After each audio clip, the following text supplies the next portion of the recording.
Hello and welcome back to the sideboard here at Star City Games Seattle. I am joined by Rob Alexander, magic artist extraordinaire, one of, if not the most famous magic artist, I would say, based on your breadth of work, how long you've been doing it, how iconic your pieces are. And so I think the first question would be, how did you get involved in magic, and how did you get involved in magic art? Sort of by accident. I actually had worked with Wizards when they were doing their first role-playing book back before they had magic. They were going to make, their small fortune being a company that would produce actually what they called a role-playing cap system. It was going to just piggyback onto whatever you were already playing. So I did the cover for their first book, and about a year later, they're still trying to figure out what they want to be doing. Richard Garfield shows up with this neat little game that they really liked, but they couldn't figure out a way to make it work. Right. Because it wasn't magic. It was Robo Rally. Oh, okay. They liked that, because that's what he brought them first. Sure. But they're like, yeah, we like it, but I don't know that we can make any money on it. Give me a game you can put in your shirt pocket, you can play in 20 minutes, and you can have fun with. So he goes away, comes back with magic. And I don't think anybody's life has been the same ever since. Sure. But but my wife at the time worked for Boeing. So did Peter Atkinson. They work in the same building. They'd run into each other periodically at lining up for lunch or something. And so I ended up getting that's how I got my first work with Wizards. And then when they were doing Magic, the art director at the time called me. He actually called me 2 or 3 times because I kept saying no. Sure. He called me. I was busy working on some other stuff for some book projects and some magazine work, and I didn't feel like I had time to do anything and do justice to it. So I said no. A month later he calls me back and I said no. And eventually we're getting close to the deadline, and it turns out I've wrapped everything else up by that point, and they still needed some work. So I said, okay, well, what do you have? So I went down to the office, took a look, and they've got a card list of all the stuff that was not assigned yet, and an awful lot of land cards in there, which is my favorite thing in the world to paint. If I had to pick one thing, it would be the land cards. And they tried to explain the game to me, but they were still in the process of refining the rules. I really didn't understand what they were trying to convey, except that it was a color-based game. So, if you were playing red cards, your red mana base had to predominantly reflect the colors as much as the characteristics of all of that. Which, being a visual person, thinking of it sounded to me like monochromatic paintings, which are not the most enjoyable to do. So I looked, and they had these things that had 2 colors in them. The dual I can lands. use 2 tubes of paint. Sure. There we go. Nice. So I took a bunch of the dual lands. Had no idea how they would play, in terms of the card mechanics. It just looked like it would be a more interesting picture for me to work on. Sure. That was my sole reason for doing it. 20 years later, I still sign these things. Yeah, I you cannot still believe sign it. the dual lands. I had no idea at the time going into it what I was getting into, but yeah, that's how I sort of got started with that. And then when the set was finally released, they decided to have a bit of a backyard barbecue at Peter's house. Everybody brought a little bit of food, and then they put out some pegboard panels and hung a bunch of the artwork up because most of the artists were local. So it was a chance for me to finally see what everybody else had been doing for the game, up front, in person, and absolutely fell in love with that. And then they busted out a bunch of boxes, and we sat and we actually played. Before too long, food's gone, packed away, and we're just playing Magic until it gets too dark to see the cards anymore. Everybody had a great time. I pretty much got addicted to the game at that point. I just was, I finally understood what it was that they'd been trying to explain to me and how it works. That's awesome. And it was, oh my god. So I went up to Jesper at the end of the party. I'm like, I know we've been talking about doing an expansion set. If you do any more cards, call me and I won't say no this time. So he called and I said yes, and they've been kind of calling ever since. Cool. Yeah, and you've been, so what was the first piece that you did, the very first Underground piece? Sea. Underground Sea was the very first one. Yeah. Still one of the most Still is. Well, there's a piece I did, like I said, because I didn't completely understand the rules, I just figured I would sit down and do a piece that makes me happy, is really what it came down to. Sure. So I sat down and I painted what I wanted to see, something that is the kind of thing, if you just gave me money and said, go away and come back with a painting, this is what I would have brought you. Sure. And it's been really gratifying over the years to see people's responses to that, because something that I did that just makes me happy has made so many other people happy as well. They love the artwork. I mean, they like the mechanics of the card, but they also really, really latch onto the image, which is very gratifying. The game would not me. be nearly as popular if it were just barcodes. Oh, hell no. Yeah, of course. And I was talking to you. You're one of the few Magic artists that I know of that plays Magic regularly. Yeah. As like, I guess maybe not your main hobby, but certainly as more often than many of the other artists that I've talked to. I suppose. I mean, we even have an informal draft league at work. People will bust out some decks and sit and play at lunch hour. Whatever. Sometimes we get organized enough to actually have a tournament bracket, and I'll keep track of everything, and we play for rares. Cool. So first place gets first choice, and so you kind of can't get too attached to the one you built your deck with, because you may not keep it. If you play like me, you probably won't keep it. I enjoy the game. I suffer no delusions about being good at it. It's just fun. You're good at one aspect. I am good at one side. You're very good at that. Now, you were saying that one of your favorite worlds is Ravnica. Yes. You were saying that you got really into original Ravnica and then you sort of fell away from the game. And now that Return to Ravnica's back, you're more into the game. Absolutely. And you're very famous, of course. We have Temple Garden sitting over here for the original Shocklands. Tell me about the original Shocklands and how that became your responsibility. I was one of the 4 concept artists for Ravnica in the first place. And being a landscape guy, they brought me in to do landscape and architecture work. So it was predominantly me and Anthony Waters that did an awful lot of the buildings, the settings, how are we going to maintain the integrity of Magic's color-based system and what we want, the characteristics of these different landforms, but do it through architecture.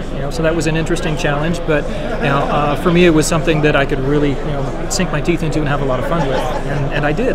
So spent 4 to 6 weeks doing that, turned in the style guide. When it came around to doing all the Shocklands, some of the pieces that I had done for the style guide that I really enjoyed, nobody had picked up and run with as much as I would want them to for the final illustrations. So some of the Shocklands came out of that, and some of them just came out of taking the ideas that sometimes sketches that never quite made it into the style guide that I thought would be fun if I could take the time to actually flesh it out all the way.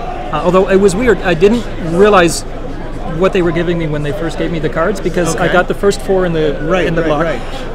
1 or 2 of them specifically said dual land, and the rest did not. So I thought, okay, I've got, we're doing some dual lands. I've got 1 or 2 of them, and I've got some other non-basic, because I get a lot of non-basic lands. Yeah. So just because it doesn't say forest or doesn't say, there's a wide range in between. And then I turned them in, and I happened to be talking to the art director. He's like, no, all 4 of them are dual lands. And then once they were all turned in, the next phone call was, I wasn't going to give you the other 6.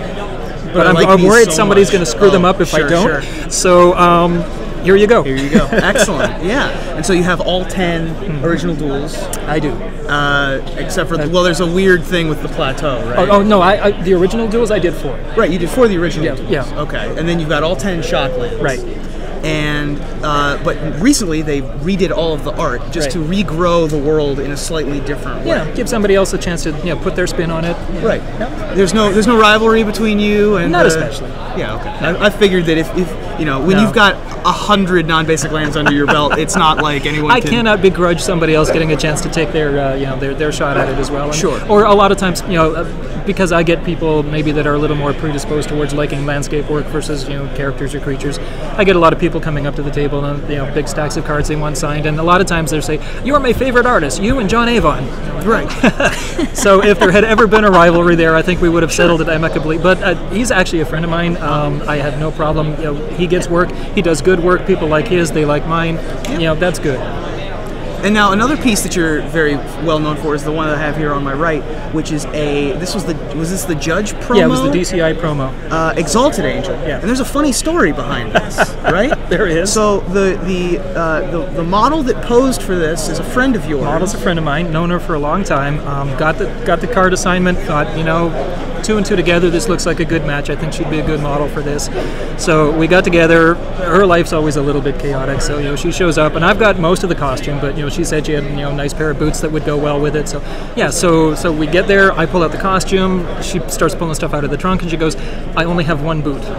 Okay, what can we do? How can we arrange the pose so that I can hide that a little bit if I need to? I mean, I can make it up if I want, but let's see what kind of fun we can have and what kind of trouble we can get into with just one. That led to this pose. So that led to this pose, and go away, do the painting, comes out. It looks really, really nice.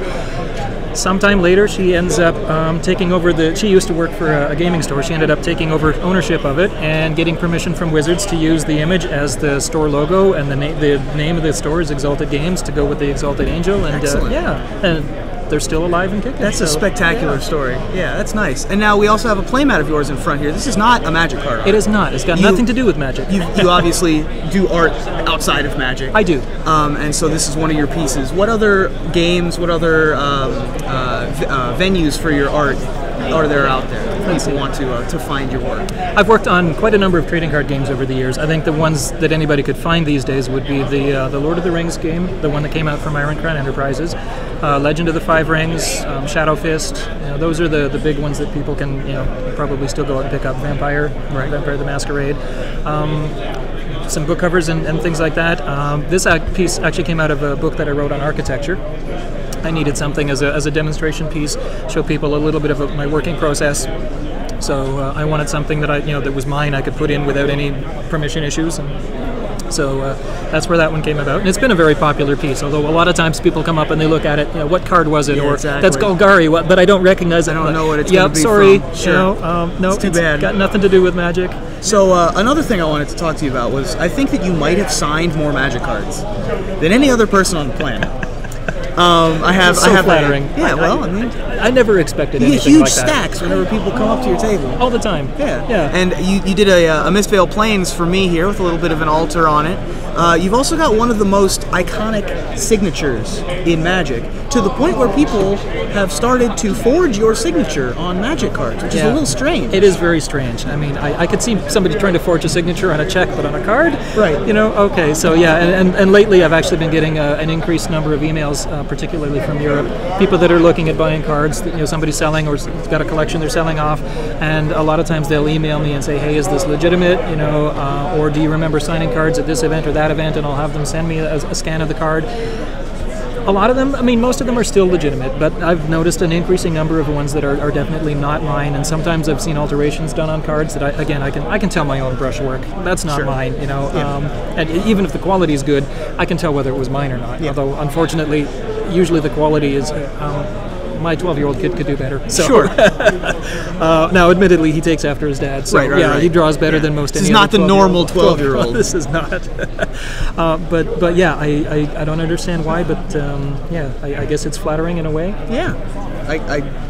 Sure, why not? I guess it's a little weird, but it is a little weird. It is a little bit flattering. Yeah, that's why my signature on the cards is not the signature that's on my checks, my ID, anything like that. There's a few million of these floating around. Sure. That was a decision that I made really early on, and it's probably a good decision. No regrets on that one. And so you are obviously probably just going to keep making Magic art. I hope so. Until either Magic dies or you do. Pretty much, right? And so you've obviously got more pieces coming out for future sets. I know we can't really talk about that, but just letting people know that there will be more Rob Alexander. There will. In the future. I took a break for a little while because I was working actually 2 jobs doing some concept work, and even if they had offered me something, there's no way I could have done a good job and turned it in on time. So I didn't go looking for anything like that. But the second job wrapped up. I've had some extra time, so I hooked up with the art director, and so I'm doing stuff for next summer's set, and hopefully we'll continue after that. Excellent. And so tell the folks at home where they can contact you if they wanted to purchase some of your work. Easiest way is on the website, which is robalexander.com. Email, of course, rob@robalexander.com. So yeah, most everything I've got is up on the website, and or people can just email me and say hi. I don't mind. Yeah. Nice. I usually get busy, may not respond in 10, 15 minutes or even 24 hours, but I try to get through it. You're very popular. Yeah. The one last thing I wanted to ask you about, last question. One of your other trademarks was your very, very, very long hair. That is gone now. That is gone now. I was a little taken aback when I first walked in. I was like, that's not. A lot of people are, and my ID still has my long hair photos. A lot of people look at it and look at me and look at it. Like, okay. So what triggered that decision? I just wanted to change it up a little bit. I was starting a new job. I was moving down to California, and I just thought, I've had the long hair since forever. Let's just go different. Right. Let's have some fun with it, and yeah. Excellent. Well, it's a fine change. Just like your art is spectacular. I think people will accept the shorter hair, even though they might not be used to it. Yeah. So, Rob, thank you so much for joining me in the sideboard. Thank you very much for the invitation.